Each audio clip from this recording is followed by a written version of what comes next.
come. Mau akhosu mavo. Mau de da jinukusi. Mau de da ikunban. Gigo nunu come to. Susu mavo nunu come to. Mindogbenu mi gbadanuelo. Nu alogo miton. Mindogbenu mi gbadanuelo. Nu àwọn èmi no gbanu gbezan miton le. Mindogbenu mi gbadanuelo. Nu teme mi blonu dokoropo miton wa khosafi rokeze omele. Mindogbenu mi desu. Bon ronron miton mewe mi kolewa. Bona doto ho miton. Bon minalewa do khonu mi desu. Akruno yemiton ni awazo khemi. Yemiton ni wa time khonu mi. Ayi khamiton le bi sese donu komiton. Mi wa wazodo ayi khale do kodopo. Bosonu nu gbezan miton le. Okho miton ni blo gbezan miton le do. Do Jésus Christi Nazareth ton sin come. Sekweto mewe yin nunde mi juro nu miyon. Bon mi karona yi sekweto ome dandan. Ewe zon okuno miro bio mi wedo alogo miton. Dokodogo ni wanu gbezan miton le. Yemi me ni awazo yoyo do gbezan miton le u. Do gbadanu elo.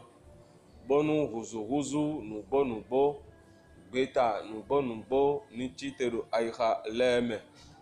Do Jésus Christi Nazareth ton sin come. Amen. Je wea holu aholu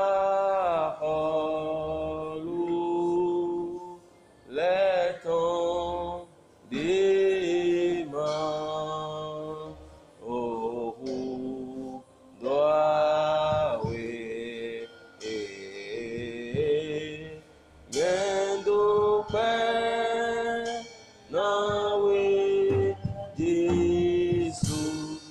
So we are holu,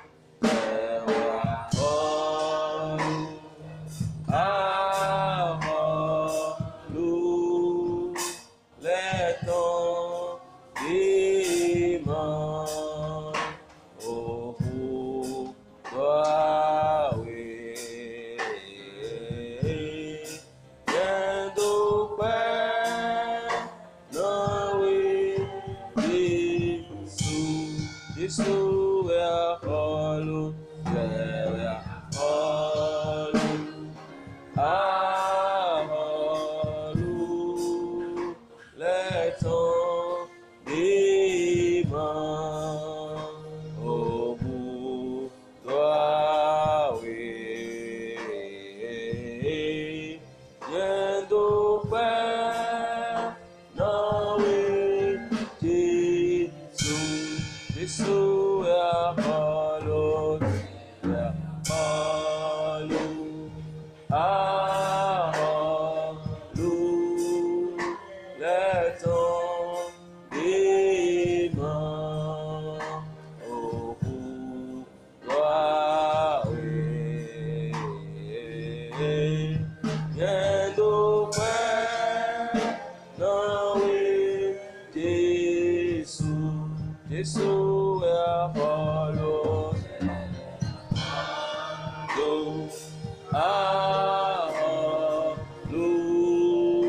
let on be man, oh who go away, and open no way, Jesus. Tijan yin do Jésus Christ sin come. Amen. Oze ma ofo matoe bonu minayi ofo oji. Ni akotungbon ma wuvile bi sese o azanle bi sese gbewe yedona no yi khode. Yedona no yi ma wu to eton sin khosa. Gbona no yi doto to eton sin kho. Azanle bigbewe minodu nunu andudu agbaza meton. Azanle bigbewe minodu nu azan de non de bon mino bonu madua.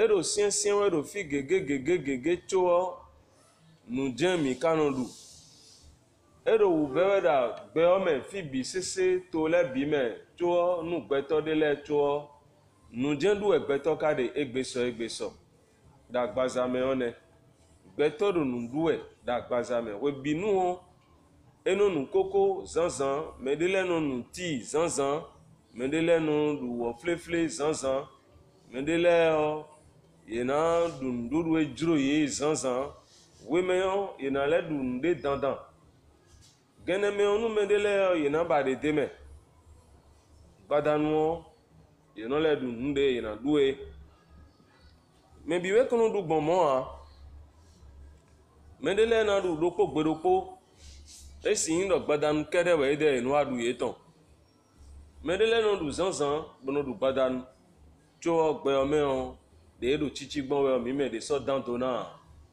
mi me bi wɛ tu le gbeyɔme ɖo tsitsi wɛ mi ka fɔ mi no ɖu nu dze wɛ ni eɖo mɔ nu gbetɔ ɖokpo si gbezã bɔ ye no ɖu nu agbaza me tɔn me wa nyi ma wo si vi ɖo gbeyɔme le eɖo dandanu ye ɖe so bɔ ye ɖo na no ɖu nuɖuɖu gbigbɔ me tɔn eyi ma wo si xɔ ye ɖo na no ɖu webinuwo ye ɖo na no se yi xɔ kɔn mɔwɛ kristian nukɔnukɔntɔn le blo ne apostoli le mɔwɛ ye blo bɔ ye se ma wo nu gbɔtɔn bɔ ma wo sɔ kɛnu ye se ma wo nu gbɔtɔn ma wo kpagbe nu ye kristian nukɔnukɔntɔn le ma wo ƒo ma dɔn mi dɔ ye no yi kple ye tɔntɛ we le binu azã le bigbe alleluya ye no yi kple tɛ bono yi xɔ ɖe bono yi se ma wo ƒo bono yi kplɔ ma wo ƒo we le binu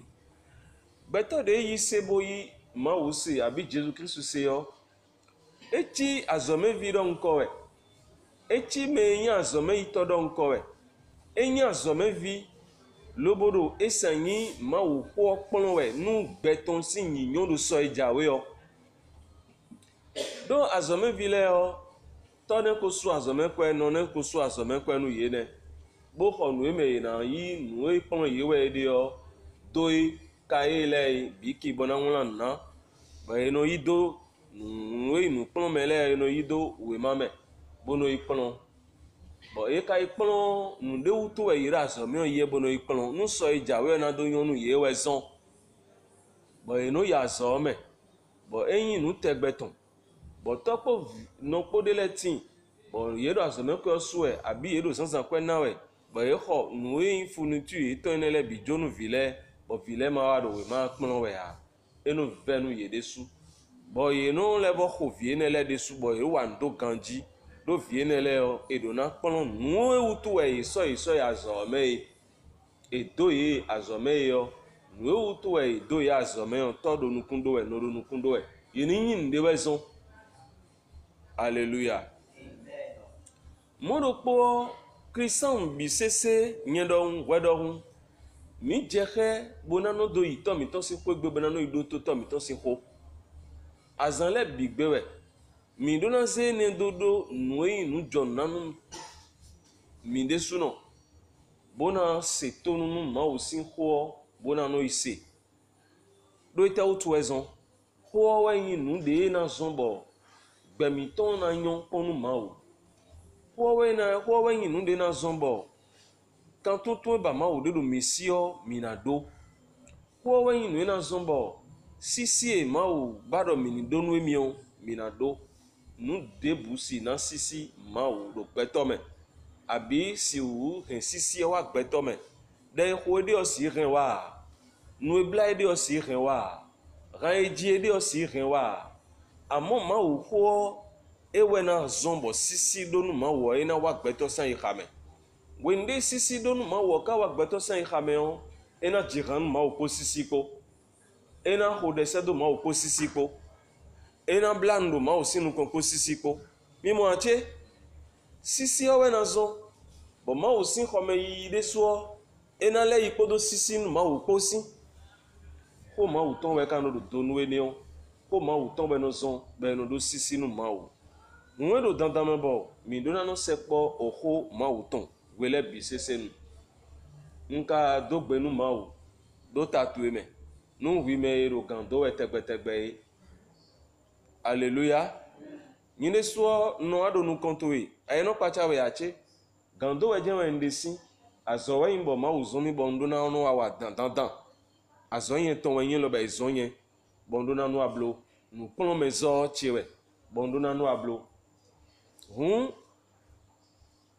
no visum no vion Jésus Christ ni do sien la menwe amen no vi me ro gando we tegbetegbe nka di do gandido to na ido johome a nkadi do jimede gan edo ade odo nu gbome ni ale bono bono nu gbome on sepoto me on eko yin to we de nu bigbo we ma oton ni go alo nu mi bo mi kan do we for de ni kha do so eni on mi kan do de ran we ma me ta ko ewe do po bo mi kha fo tenengo soje wo go Psaume 19 verset 9 et le verset 10.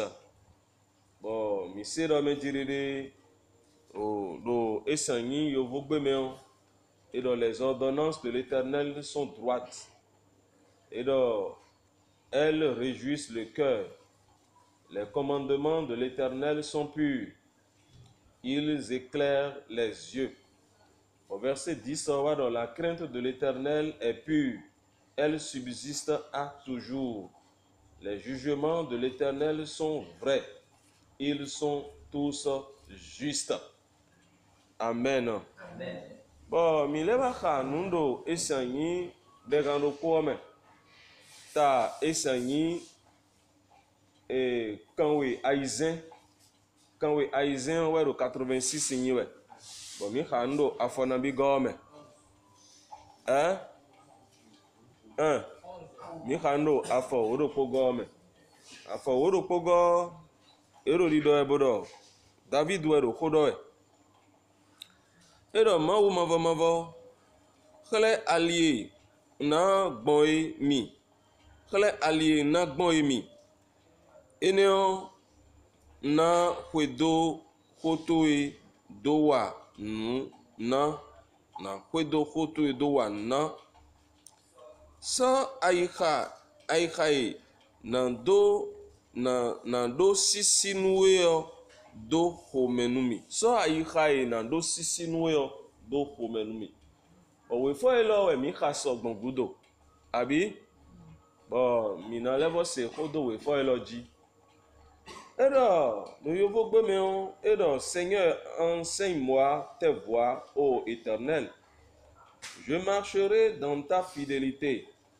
Dispose mon cœur à la crainte de ton nom. Ça, et Seigneur, allié, khale allié, nangbon yo, alijo aliyo, khalemi. Khale alijo aliyo mi, mauche, khale mi alijo aliyo.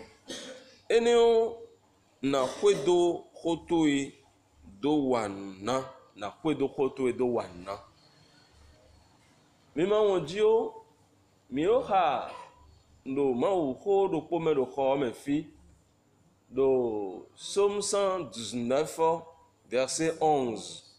Ben, je serre ta parole dans mon cœur afin de ne pas pécher contre toi. Naze khotoe do ayime. Khotoe nano ayicheme. Naze khotoe dijon ayicheme. Bonu mawa huwe dowe ou.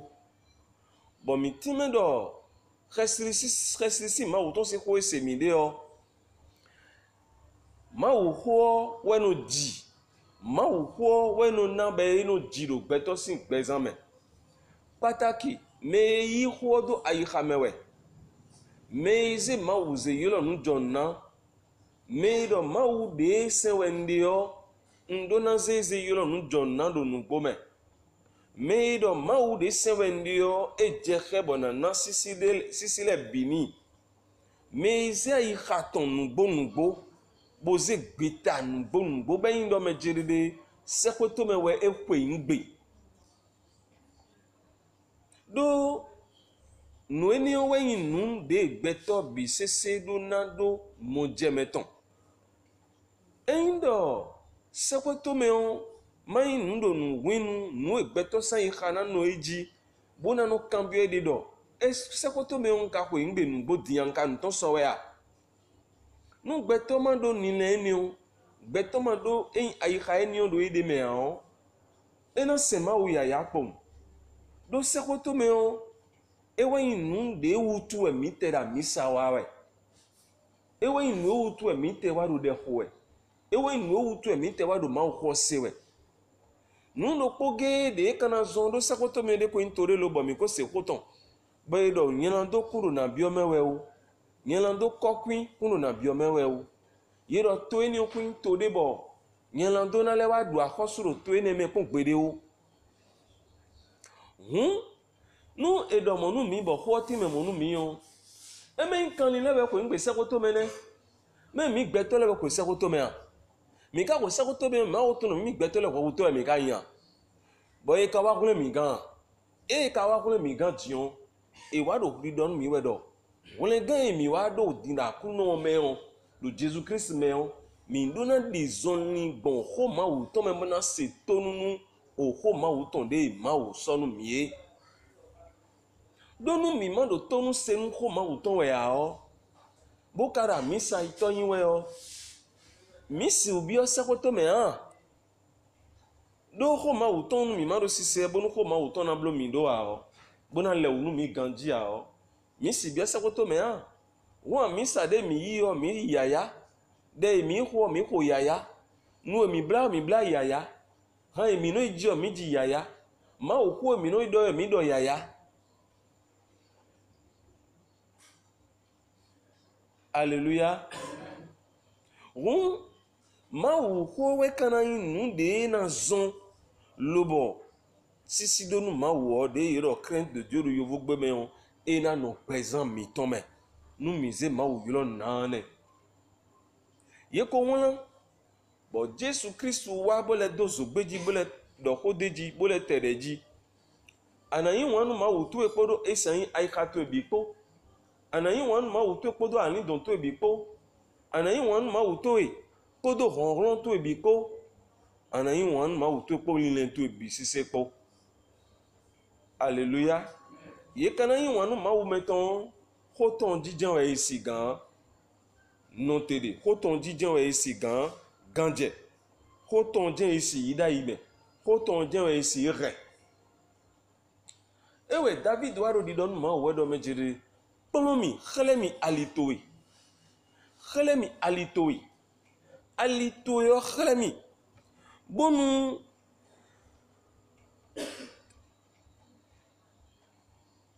Na kwedo alitoui. Eni on bona do sigan wa nu John nu do nu kontoui. Bo, aniso sisi na do nuwe o do homenumi. Do ayimenumi. Sisi na do nuwe o.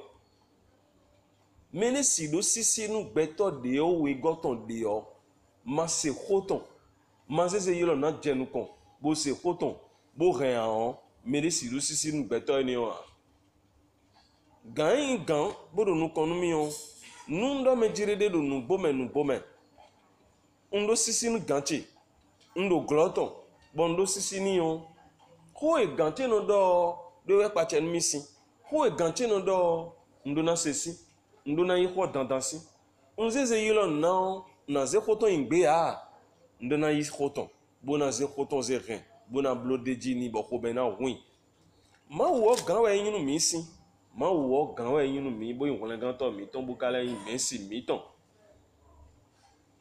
kun David wari do ni we do jiride enina bonu sisi de mi na donion ni sodo ayimenu mi bon khoton me do alio we no khle o ho plutôt we no khle me alio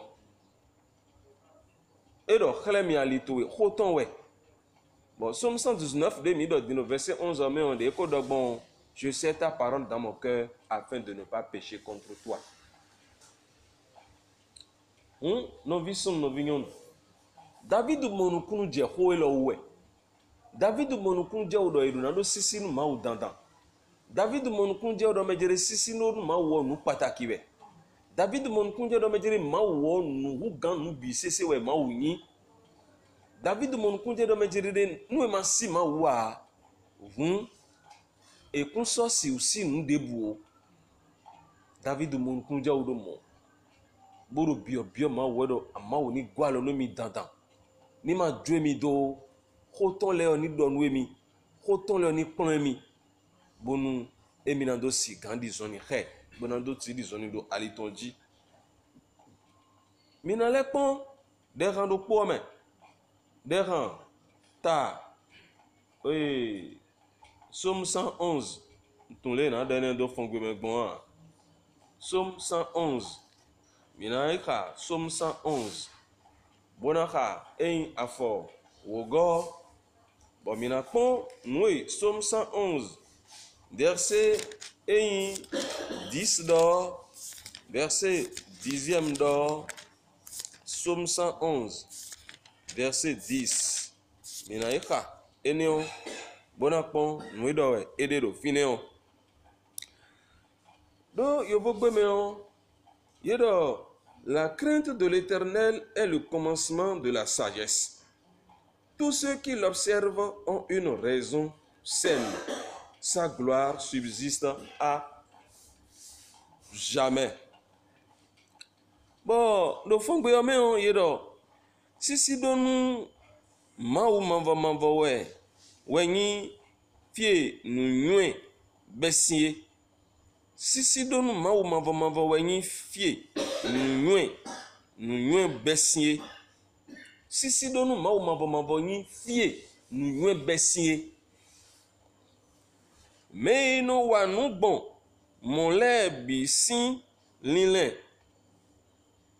we no me mais no wa nu bon mon le bi sin linle we no me susu ma wu ma voton do te kaka soyi ralienion alléluia yedo sisi donu ma wu ma vo wenyi fie nu no besie. C'est le commencement de la sagesse. Novi, nous devons essayer au renditoilo dodo hodo egbonli.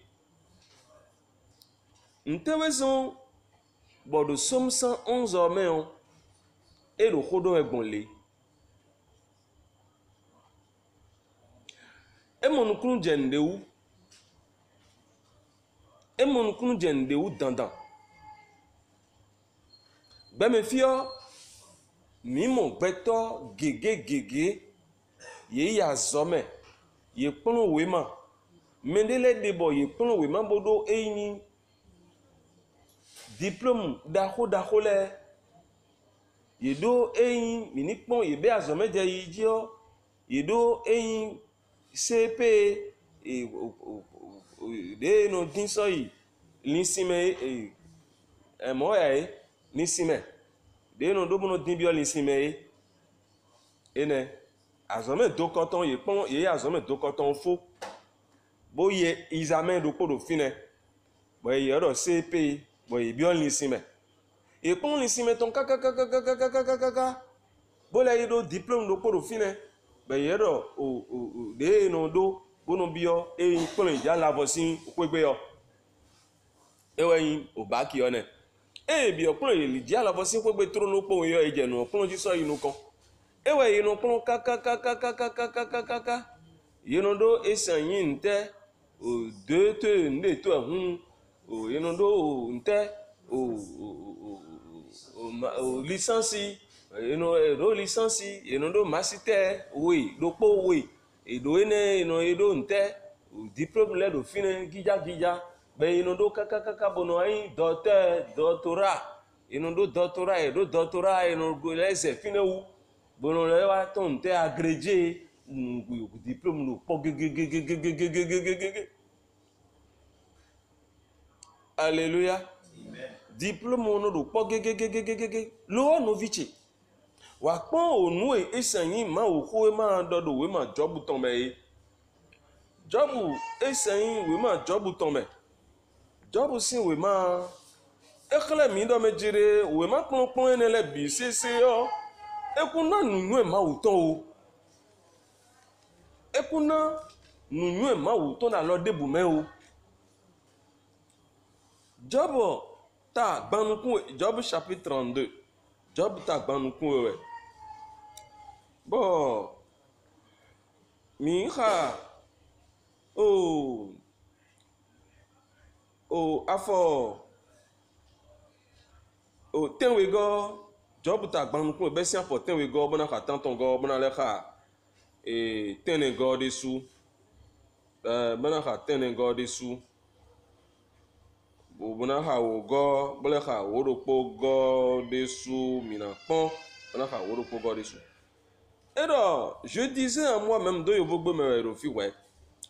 disais à moi-même,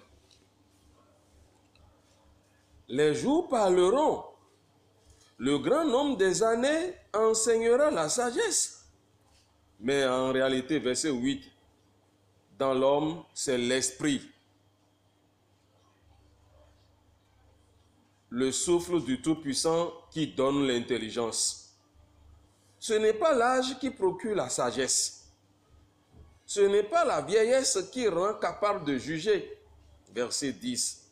Voilà pourquoi je dis, écoute, moi aussi j'exposerai ma pensée. Verset 11. J'ai attendu la fin de vos discours. J'ai suivi vos raisonnements, votre examen des paroles de Job. Verset 12. Je vous ai donné toute mon attention. Et voici, aucun de vous ne l'a convaincu. Aucun n'a refuté ses paroles. Verset 13.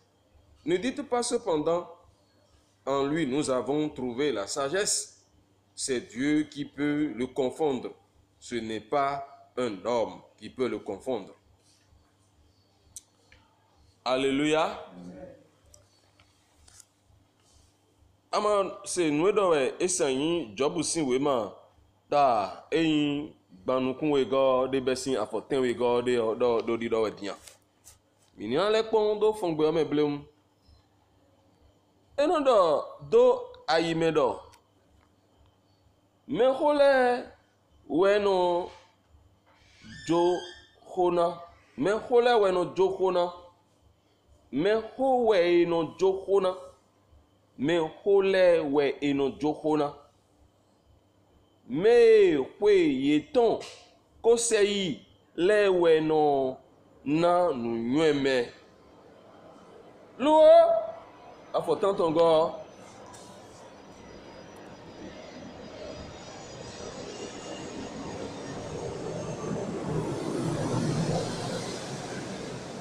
Alléluia. Jome huono do tagban mi je tegbe ama omo nkun je odo mo aje ere afo tanto ngodo lo nu ena do nu gbo ye ma uton funfun nu bi u pe ton we no na nukunu mojenme.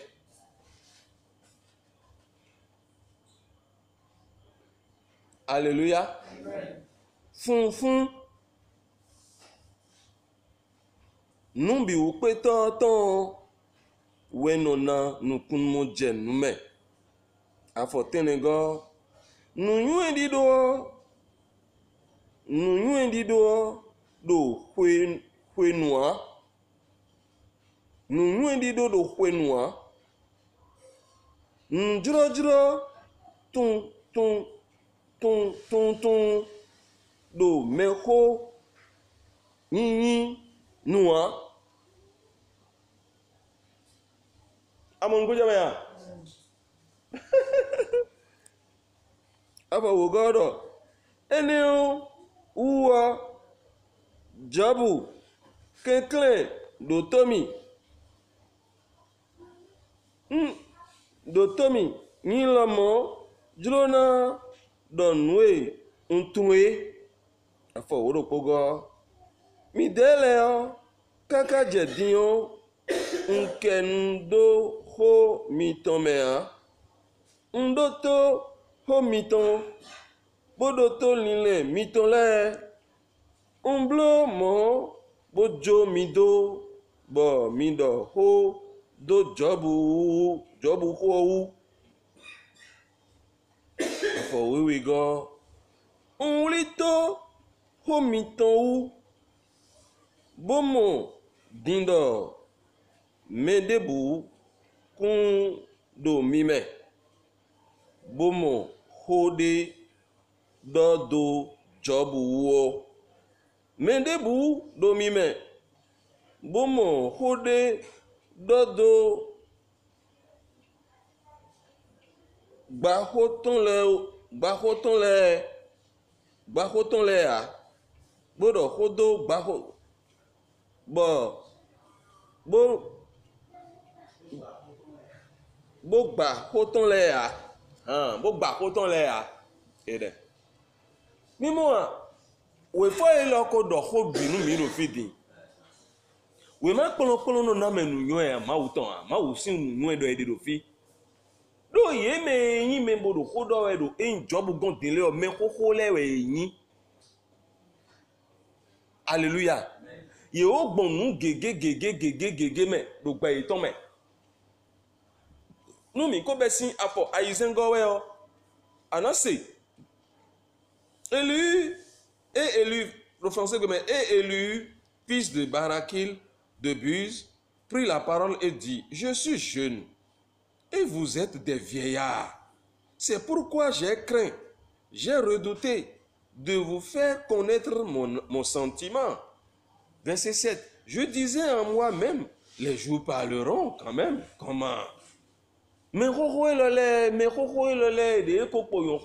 koi. Nous tobu de me ide ko gbon nu e ko pon do gba iton mele o koi ye na mo ho nu nwe ton de mo na do nu job sin ye ka mo ho de bobo do nu job wa do job ho wa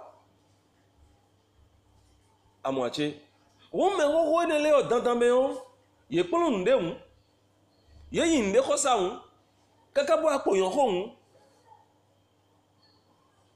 amo nyavi donc pas boué ni on et da ji jombo do ye pon we kaka o e mo do me jirede nu nwe de kun do ye membo ye na le taun le bodo régler job sin problème wo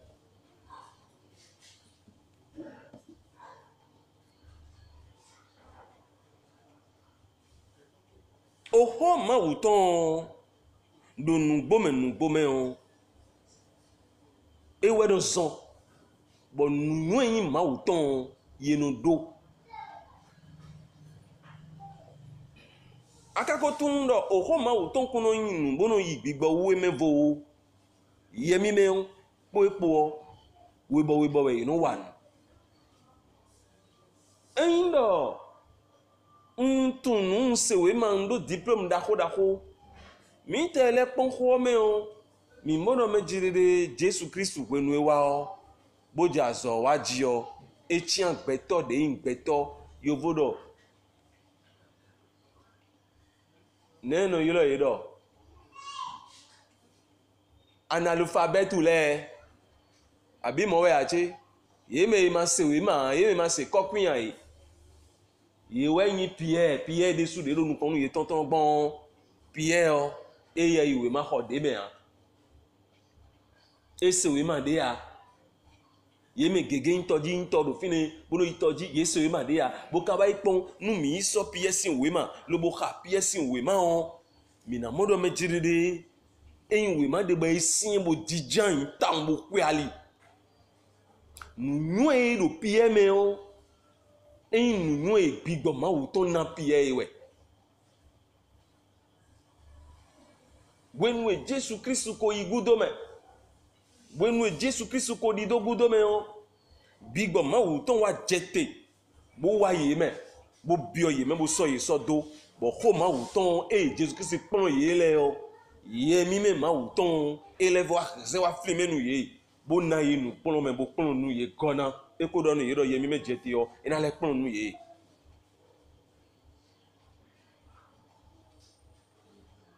Eindo, randiwe ma lo waro didodo. Somme 111 verset 10 so waro didodo. Pio, edo sisi, donu mau mabo wenyi, fie, nwe, besie, fie nwe besie, fie sagesse besie, nwe besion, sisi donu mau mewe besi. Ntewe ka sisi donu mau wa, nwe sisi donu mau wa wen ko mau ton. Ewe yin ko mau ton, de gbeto yi, bo renda yi kame. Bo yemi me mau ton Ézéchiel.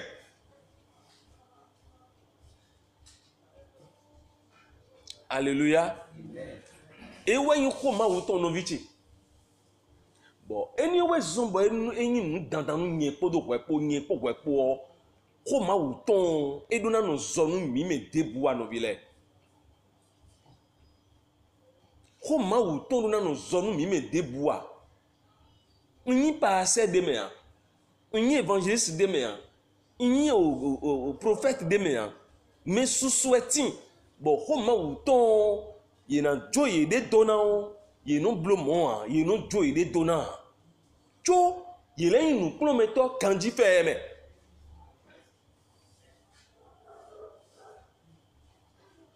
Alléluia. Nous ebesi wende eyi ma aussi ko. Bo re do medeme. Bo le na do e na zakwe ne bon e sok beta do medeme. Bo je nu kon iji deme. Bo so ma we do jipo do po be do gloton bo do sinsen we yelo na. We ne yeze yelo na. Ntewe no zombo nu no wa etewe no zon wende eze hwazire. Bo ze hwa bo do biblo de jiwa do ton sewe yo. Ye ma uton e ye no akhala me ali di lo mo do lewe. Bo nu wi wa gbeto to me yo. E no amondo me jire nu nwe do me lo si. Hori do gbeto to me yo. E no amondo nu nwe do me lo si. Nu kuno me gbeto to me yo. E no amondo nu nwe do me lo si.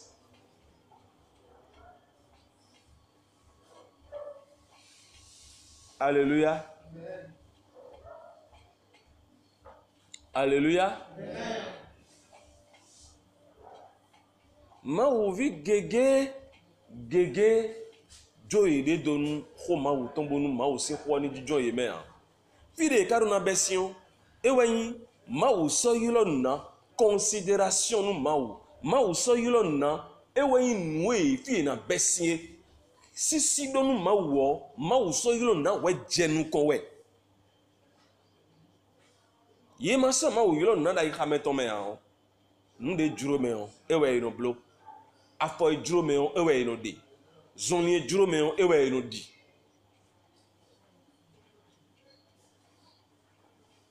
bonde wule nem kon mi de da ikun bandi ne me do gloto e amasi do ho ni boy na ze ho to e ze ngbe bona tapo dibo nle juro wen gambo e na le gan we bo mi na le rozu gan we do atelier o ya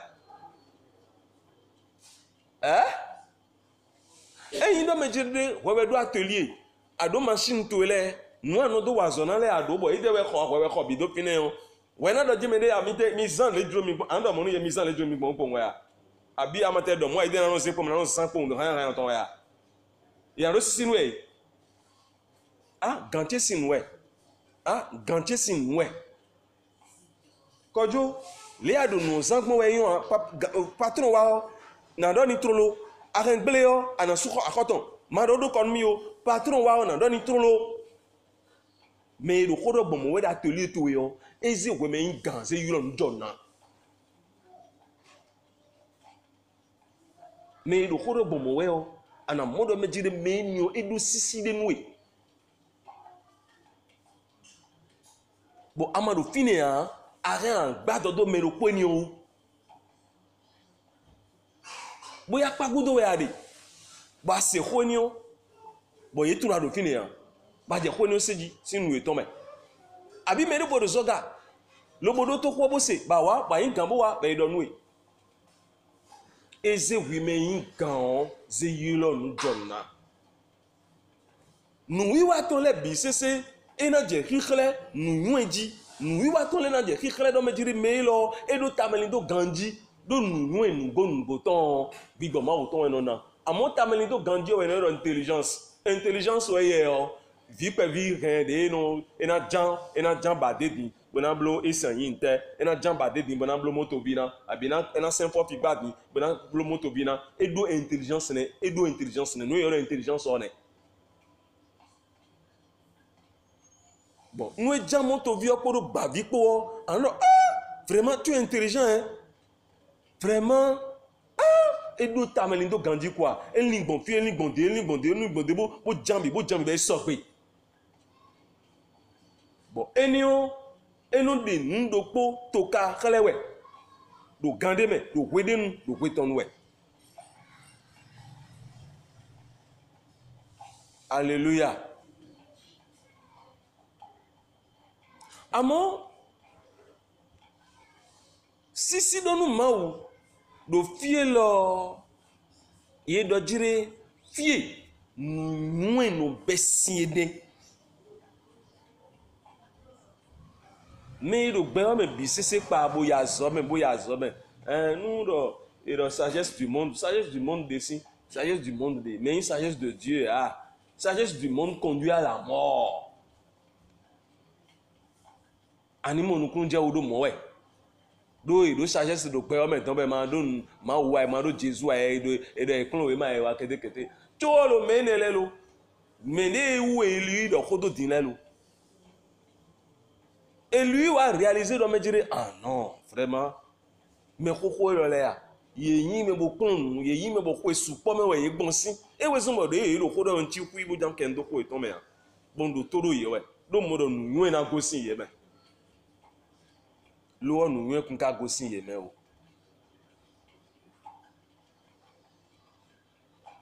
no vile e jedo nu komi de lo no vi che dokun we yin nu yen podo pepo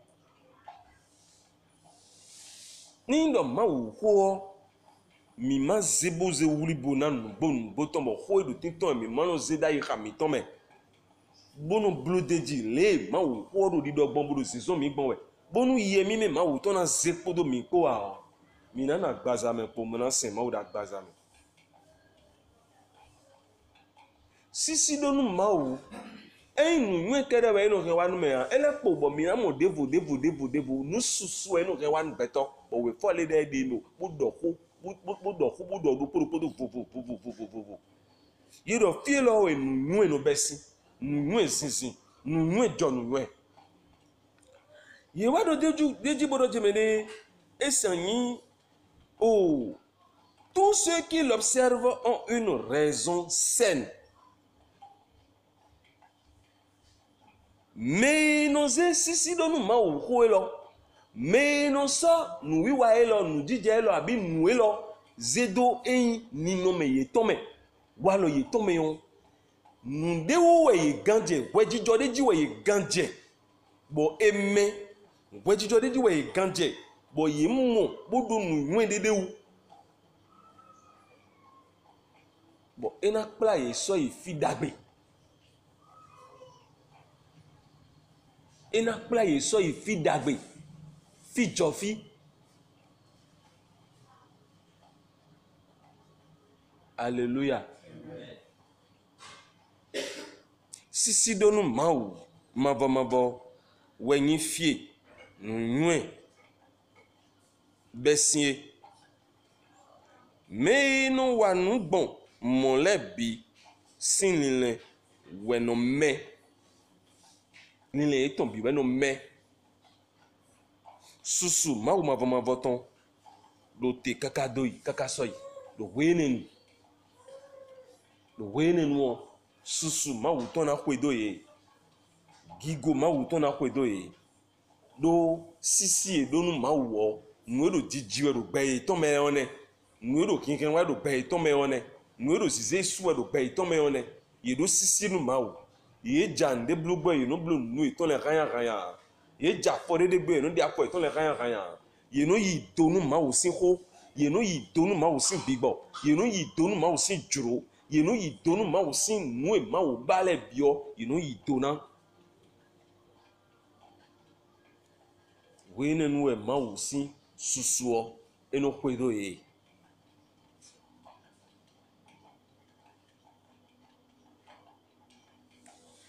Alléluia. Novi sun, novi nyon. Nye kpoto kwepo mindona nyan sisi mawu ton gbe tam. Mindona nyan sisi mawu ton gbe lo gbezan mi tombe. Mindona ren sisi mawu ton do yilo nu jonna. Sisi mawu ton sisi donu mawu o nu pataki bo nye kpo dona ren mindona ba dandan kwa. Mindona ze yilo nu jonna kwa. Bo walo miton yin walo ma sogbe me ma sisi walo de mi do mi de meleo mina gbeko ye bi wu mina jo ye bi sese do. Alléluia. Mina gbeko walo ma sogbe de ma wu sin ko gbe wana leo mina gbeko ye wu. Mi kaze ma wu yilo na je mi siblo. Mi se ma wu yilo na je mi siblo si. Alléluia. Mi se ma wu yilo na je we mi siblo si.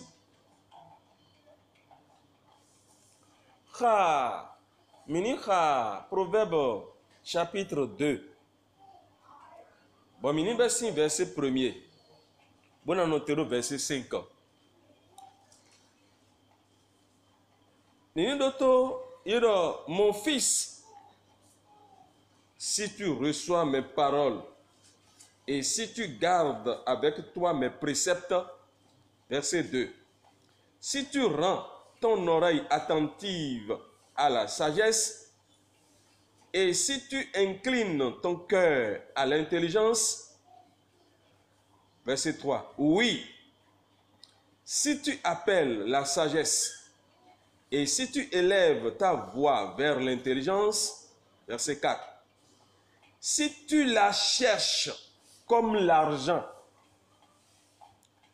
si tu la poursuis comme un trésor, alors, verset 5, alors tu comprendras la crainte de l'Éternel et tu trouveras la connaissance de Dieu. Alléluia. Malève mon fils, edo visum tiene do edene. Mon fils. Alléluia.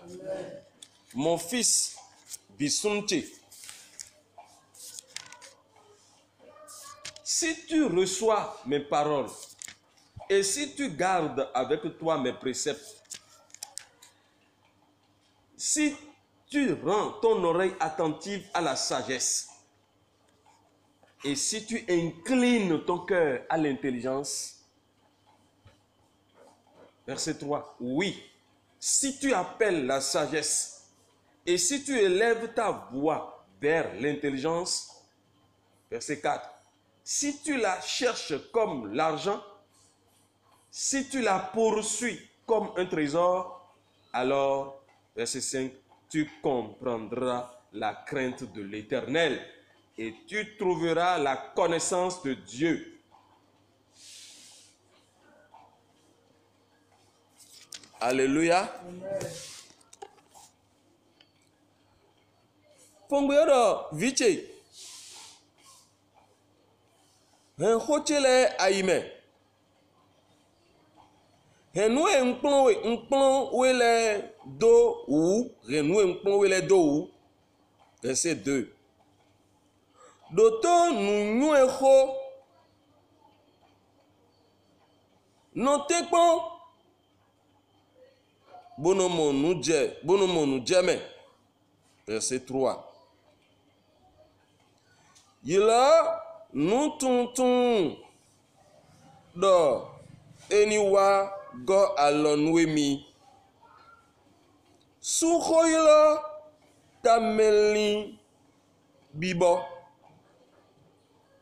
Suhoyla tame bibo sunko yulo tame bibo amon ko jawu diaje ewe intelligence on do mon e dizan rede vide eze fofi pa bo sen amaje bo de do vovo bo acha be kuzu moto vi intelligence ne e botame e jijen bo botame afo enengo batame bibo akwedom nyan beton dokun dom nyan beton dokun dom tame bibo nyan beton dokun dom ne ka si nyan beton bon ene timewe ede do vivant donné ene o afo atongo ene o anamon nuje nuinyi sisi donu mawu mavo me bo bona monuje le inotun mawu bon eo ovile we fo elo mi ano tereji badandi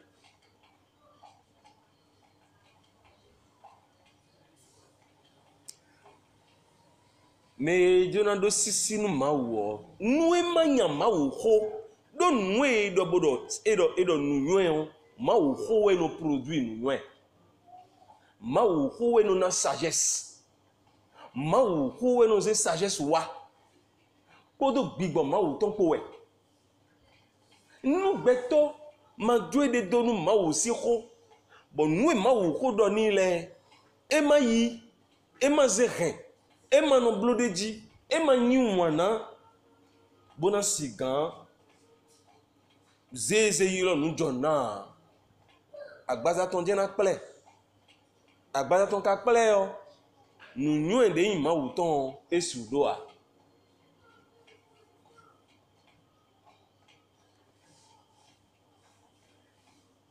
Alléluia nu nyu ende yin ma wuton esudo a newe na wanu bon yedo ni do mejiride eni wa ete afo atongo edo yilo nu tuntun do eni wa go alonu emi suko yilo tame bibo ba tame bibo akwedom nyan beton dokundom Peter na badi we mane gbeto pon kakaka nu pe mo pone tuo nu e kan ma wusin le o esi gan wa do a abi mi vesino we ma sise no do ma wo ya we ma sise do ma wo do ali de bujia we ma sise e do ma wo we ma sise ka time ma wo a we ma sise time ma wo a gbigbo ma wo ton ewe no pipe gbeto ewe no na bon ho ma wo ton be bo gbeto no do we ziza nu gbeto ma ka yi ho a newe na si blogbon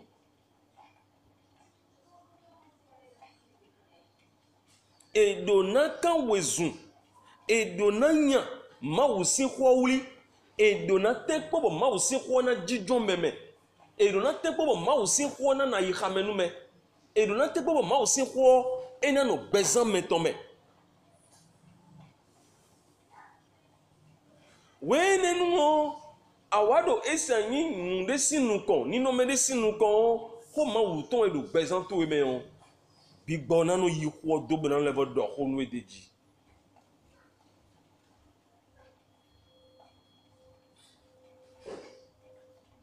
Alléluia. Ete we zombo gbe o me dion nu nyanyan le biro teje bodo tinkin we. Ko ma wo to ma do gbeto le siwesi. Nte we zombo gbe o me dion nu baraba le biro jije we. Ko ma wo to ma do gbeto le siwesi. O ko ma wo to gbeto le yedo awesi. ni edo ko ma wuton we o bo se ko ma wuton yilo na we o me to yin sin ko me to yin ko de su ele ze ye ze yilo na nugbo we o e o nu ero jija obi na teru sike mi ero lebu do sin nu ero jije ena dransa so mo ha do nu ndo jire ko do par exemple to de to me o bo nu yan de we wa takatan be jan iblo ena gba ni ma o ti ko gba mi lo ko lo o gbe ewe Meshach Shadrach Abednego blosi ewe Daniel blosi ewe Joseph blosi ko ma wu ton we do ye mesi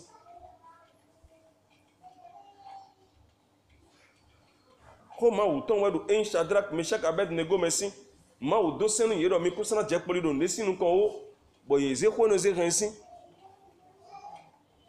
bo ero kuna jinu yewe cho ye yi gbero ni si uji kunu ye amo emile kun kana je poli nu enbo ti o ma o ka kun ye gan si ni pombo puis a ko chiffre po mi pombo sage femme we ne le o mi pombo sisi do nu ma o sin alopade we do sin bo e wu me han bo ma o do nu ye sin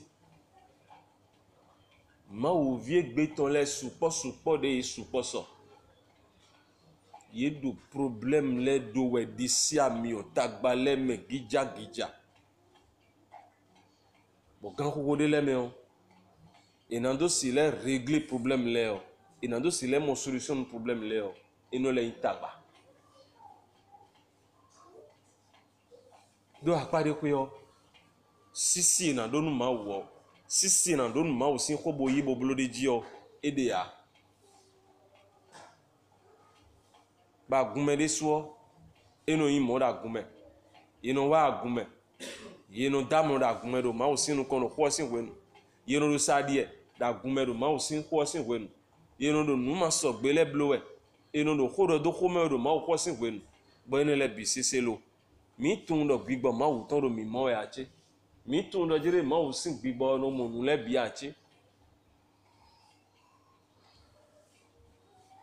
Jesu Kristi eni donu yen podo wepo lobonu gbigbo ma o ton ni na mi nu kun mo je me wo ziza le mi na sen ma o gbon eni le timenu ai ka mi ton le do ebnu bi jene ma o sisin on fie jijon bi jene po no bi che bona le bonji bona timenu do me jire sisi donu ma o kun yin nu ni na bo yemi meno na o sisi donu ma wo e sayin aliyan we dile nugbo dido nugbo yan aliyan nu bon yo do Ephésiens 6 me yo verset 14 me gbon ba do gbon do nugbo dido ni goji blanu mi ton nugbo dido mo no yin nu ni na ne bo gbigbo we no na ne wede su beto we na se nugbo do yilo nu jo na mana no do sin ba lin don to ebi na mle nugbo sin beto ebi na mle nugbo sin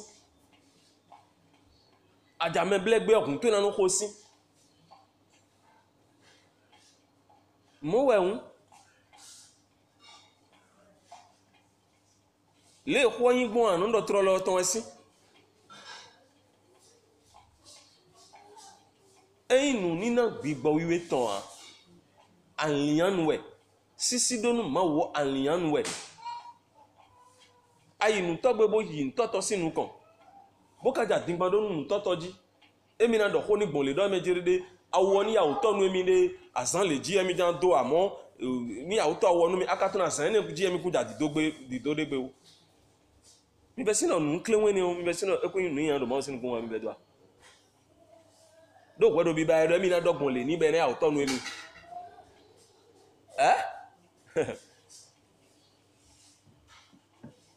wiwe de ma o yin o ni ewunukun weton ewunukun to ebu na mo wiwe de ma o yin o bogwedo ma o me bogwedo ma o senwe nu jan enele nu alopa enele atena no blo lolo a ni onu etonu chenu mi ma ya wo yi nko so pe chenu etonu chenu mi ma ya wo yi azan le ji ona wabo yi nu che amo atuno mejere azan le ji emi ku jan do bo ka do no je azan le ji we jan do tonu mi ma akoda digba nisin Ahora dimba aí. Nous ramène les au support de Christian gege sing bezan mesin egbesin. Mais do sisi no ma wo e no do adimba. De voele ma wo vie gbe ton le gege ton le nous e lo do home sisi mi ton e lo e do yesi e do bezan ye ton me. Ba ye no besin no home si mi le ton e na régler problème nya eni on ton sin no vie ni so eni on ton sin frère eni on ton sin we na juro frère osin. Ye do we home sisi gba bunu le do keme bu ka do mi do bigbo ma wo ton mi do ma wo so wa mi do ma wo sen we.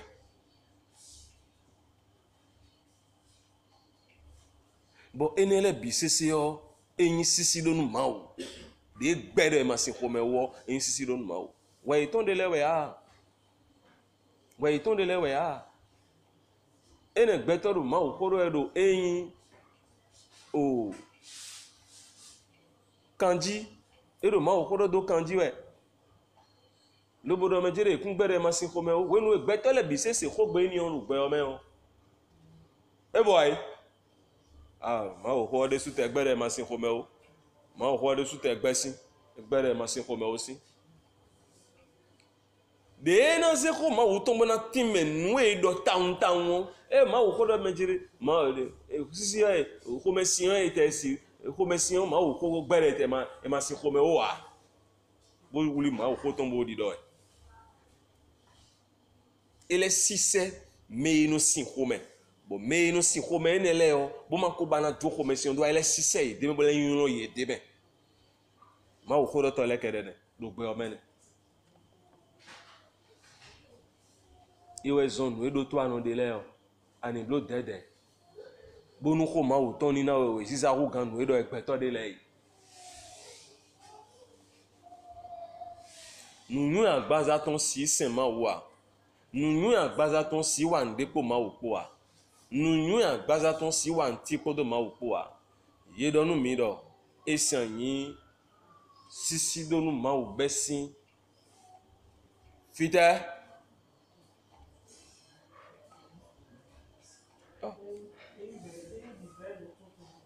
un bibé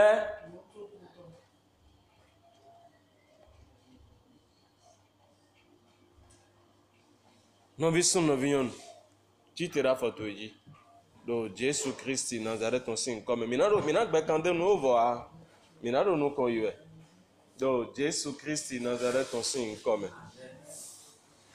donu akuno do ndo gbenu ibadan din ndo penu ibadan din nuko nlebo se o ndo gbenue gigo nunu kotowe ndo penue susu nunu kotowe ndo gbenue ro gbadanwe lo nunu ale plomi o ndo gbetonwe ro Jésus Christ Nazareth ton sin comme ndo gbetonwe de su akuno mawu mavo mawu de da jinu kusin mawu de da ikunban ndo gbenue gbadan din do wiwe plonu mi yiwele do hon mi gbadan din akuno ndo gbenue gigo nunu kotowe susu nunu kotowe hode bodo honu akulno hode bodo honu akulno hode bodo honu akulno eda patowe elindowe ya do honu akulno donu akulno do mi dogbeni donu akulno do mi dopani nu ho lole de mi lese gbadan dion emi dogbeni desu nunu plon meton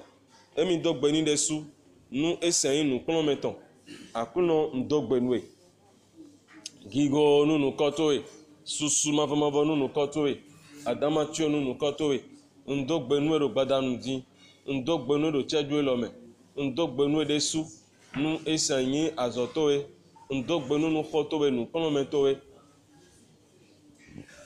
abaro minido sisi nu emi ngbokawe wewe jeke sisi wewe yime ro pogede jeke sisi wewe minasi nu gboton akulno ndo gigo nunu kotoro lome mi do susu nunu kotoro lome mi do gbenuero gbadanu din mi do gbenuero cheju lome akuno to mavo susu mavo nunu kotowe jeli nunu kotowe adama chio nunu kotowe mi do panu desu do ganhi ko lome nunu plomo me lo le de mi lese gigo mavo nunu kotowe Do Jésus Christi Nazareth ton signe comme. Do Jésus Christi Nazareth ton signe comme mi hodere. Another no akunodo yemi meton ni dalo emi jenwe. Yemi meton ni wa gwalo no ayiha emi ton. Yemi meton ni gwalo no ayiha emi ton deji. E a hodere Jésus Christ signe comme. Yemi me ma uton wa gwalo no ayihachi. Yemi me ma uton wa gwalo no ayihachi. Yemi me ma uton wa gwalo no ayihachi. Do Jésus Christi Nazareth ton signe comme. Wa gwalo no ayihachi do nubome. Wa gwalo no ayihachi yemi me ma uton. Do yin Jésus Christi Nazareth ton me. Wa gwalo no ayihachi yemi me ma uton. Wa gwalo no ayihachi yemi me ma uton. Do yin Jésus Christi Nazareth ton me. Gwalo no ayihachi yemi me ma uton. Gwalo no ayihachi yemi me ma uton. Gwalo no ayihachi yemi me ma uton. Gwalo no ayihachi. Do Jésus Christ Nazareth ton signe comme on bio do mo yemi me ma uton. Wewe isedo bana gwalo numi. Wewe isedo bana gwalo numi. Wewe isedo bana gwalo num beche. Ana gwalo numi. Do ndona bio sekweto me. Wewe isedo bana gwalo num bezanche. Ndona bio sekweto me dandan. Ndona bio sekweto me dandan. Ndona bio sekweto me dandan.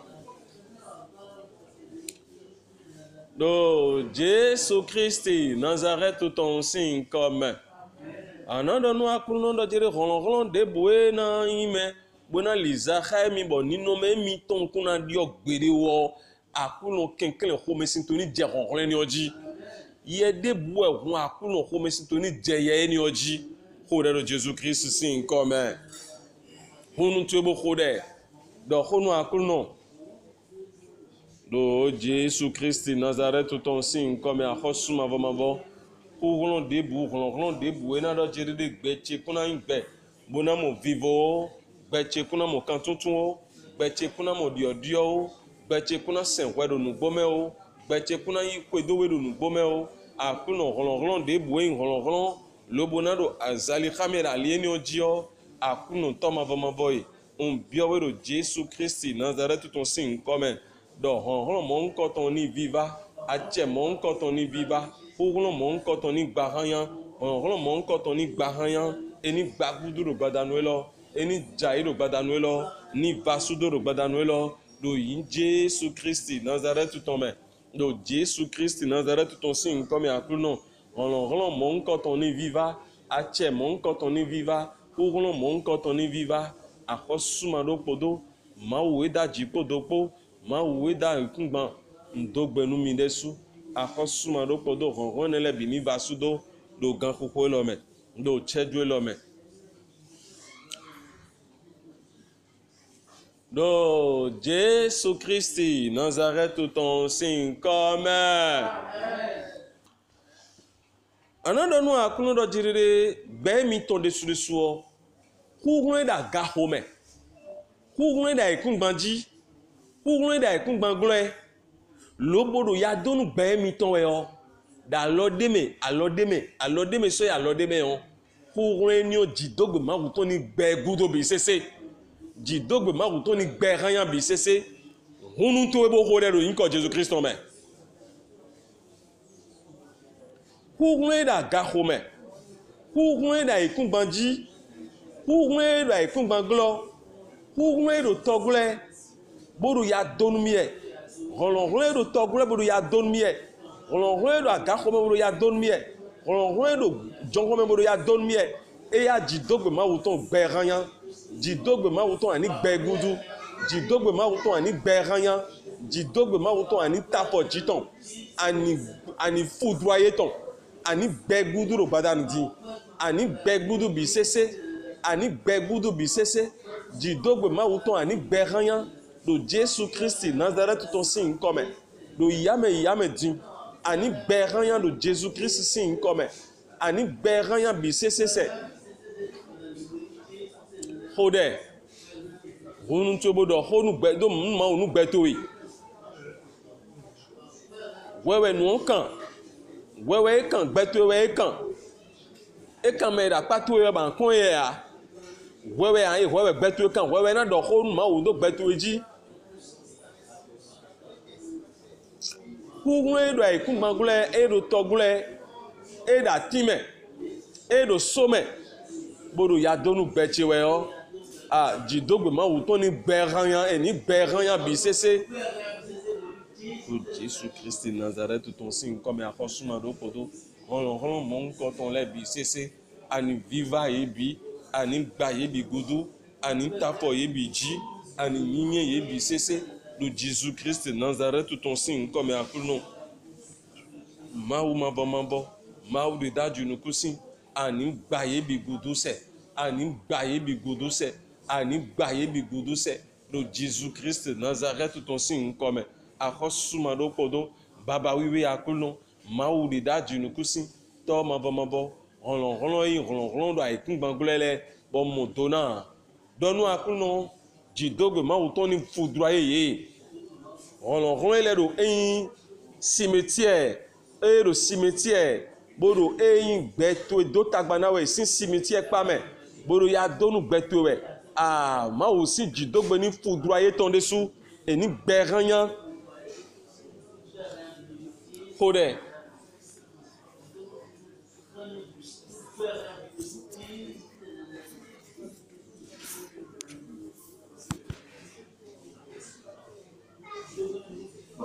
Kode do gbẹ̀dán tó ejí.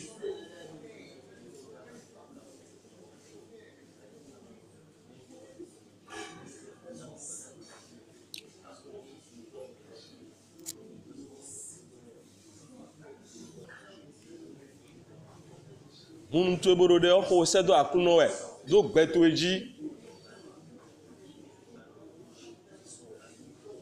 Kúrúnà dé buwẹ́rò ya dónú gbẹ̀ tó ẹ̀. Ọ̀rọ̀ de bodo ya donu betuwe mavo sin kome sini viva honre ni on eni tapo honre ni oji eni viva honre mon koton do Jésus Christ Nazareth ton signe comme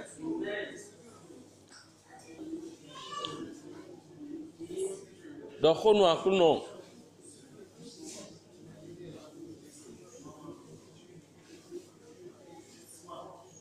do Jésus Christ Nazareth ton signe comme donne-nous à nous alors débouer alors gonne mi bo izin plus alors débouer alors gonne mi alors eni toezo alors débouer alors gonne mi eni dialo eni obi bo do bi sezo ko de Jésus Christ comme alors débouer alors gonne mi akuno do alors eni ozo akuno viva alors mon coton akuno gba alors mon coton yinye alors mon coton eyin zoni di alors mon coton di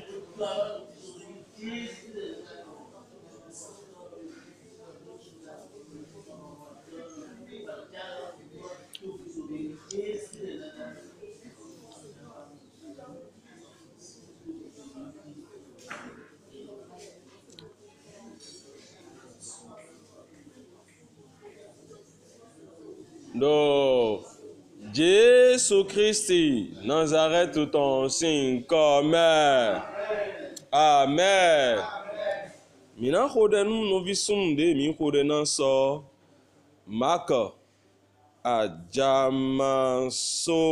ajamasoron Pierre Marc ajamasoron Pierre ando nu akundo mejere akundo ni zechite science onzani oji bigbo we ni zechite science onzani khode ni no Jésus Christ comme khode sedwe bigbo we ni zechite science onzani ede o bigbo we ni boisoni oron de bodo ya doni we o bini jemion ache do ya doni we o bini gbaranya oron do ya doni we o bi sese ni gbagudu sin oron de pepe bodo donu anson enion de je ede o oron mon koton bini viva ache mon koton bini viva oron mon koton bini viva do Jésus Christ Nazareth ton signe comme bi sese ni basudo bi sese ni viva bi ni baranya do Jésus Christ Nazareth ton signe comme mi on ma wuto ni jete do dodo nu oji azon sin dodo nu zoni jete do azon sin dodo nu ji eni viva azon ni obi sese eni gbazon ni bi godo do bomba pa Jésus Christ on me on azon ni gboni ni chite do bomba pa Jésus Christ on me on mo we won lando azon ni gboni ni chite da fotonji ni jenduji ganji ni banuero mimowero lamiole ni babisepo mawu mavo wazonu visunu enion wazonu gbezanton akuno wazonu gbezanton wazonu lindonton wazonu gbezanton do Jesus Christ Nazareth ton sin comme akuno mawu mavo mawu de daju nukusin wazonu gbezanton papa wọlengan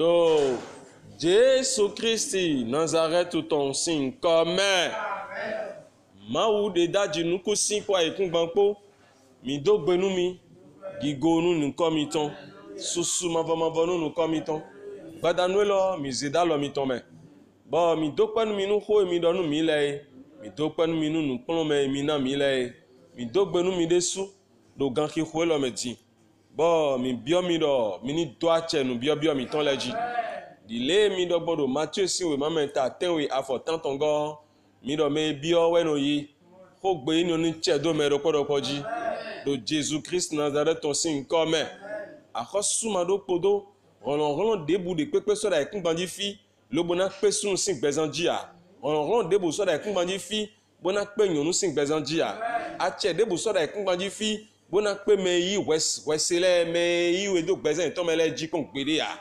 akuno hugulo debu da ka ho me aikun banji aikun banglo hugulo debu do ho me hugulo debu da time kan me sime nu debu me amame bodo ya donu me de bodo ta so me de we o hugulo ne le bi ni gba do yin Jésus Christ ton me o di dogbe to ni gba yan di dogbe ho ya do eyin Ésaïe chapitre 29 verset 6 me akuno di dogbe ni jete do ko ne le bi ji bo viva hon ne le bi sese on do to to pe no to pe bodo ya donu beto be on do to to pe no to pe bodo azon do we bo gbe kole be yin awi abi eyin choku mi bi oro jivi ma to ni botanu awi enele awi ene ni botani choku ene ni botani on ene ni botani boni ni do ezo do Jesus Christ Nazareth ton sin comme vivo ma ou ton ni jete do gbazan to me